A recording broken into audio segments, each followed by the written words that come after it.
Good afternoon. My name's Andrew Taylor. I'm the clinical lead for the National Rehabilitation Centre, here with Professor Ben Ollivere, who's shared his experience as a clinician and academic researcher in management of severe chest wall injuries. Ben, welcome. Thank you. Could you tell us how your experience and clinical practice has changed over your years as a trauma surgeon in managing these patients with these severe injuries? Very easy to say what's not changed. So when we started in Nottingham back in 2010, 2011, with the Major Trauma Centre, there was no joined-up pathway for these patients. They weren't provided with a proper MDT. They didn't have ongoing care. Surgery wasn't available, and they didn't have proper rehabilitation afterwards. So what's changed, I guess, for me, the most important thing is a recognised pathway that results in the patients travelling through in an appropriate way. And of course, we've started to build the evidence to support that. Great. So clearly you had some unanswered questions when you were looking at this group of patients. How did that inform your research?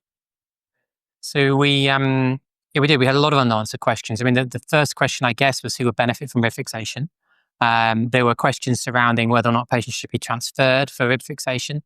And finally, a question surrounding how best to measure patients' recovery. And we've pretty much answered all three of those questions.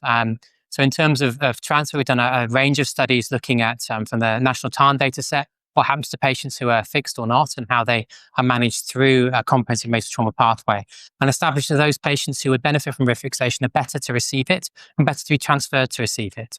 In terms of the establishing what the most important things to patients are, we've developed an outcome measure, and we've been able to, with the help of 20 units up and down the country, validate that outcome measure and establish what are the important factors for the patients in terms of measuring their recovery, and developed a new score called the OPT score, which has been shown to be better than pre-existing scores for measuring patients with a severe chest injury and their outcomes. And the final part is, who should benefit from fixation. And we have, we're sort of on a bit of a knife edge. We're awaiting the final results in the next couple of weeks of the Operative Rib Fixation trial, for which I've been CI on, and we've benefited again from many centres up and down the country. Over 500 patients have been recruited into that trial, and we should have the results from that in the next couple of weeks. And early indications are that will help guide treatment, will allow us to know which patients will benefit and allow us to understand which patients would best with surgery and which without.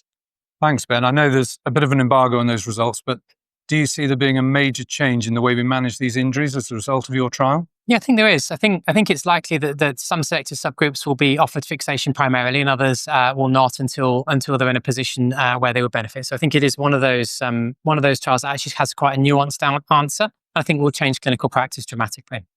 Sounds fantastic. And I know research always begets more research. Where do you see research in this field going in the next few years? So I think there's now a critical mass of research. We've been here at the meeting today, and we've heard a lot of really good trials. We've heard about the ROTATE study. We've heard about the important part that rehabilitation medicine plays in the patient's journey. And I think we're now at the point where there are established networks, there are established groups of people who are interested, and the funder is taking notice of these important questions. So I think I think it is likely in the next few years we'll see large portfolios of recovery-based research becoming more and more important to the UK. Excellent. So more research in the field of rehabilitation specifically then? More research in the field of rehabilitation specifically, yes. Thanks, Ben. Thanks for your time. Thank you.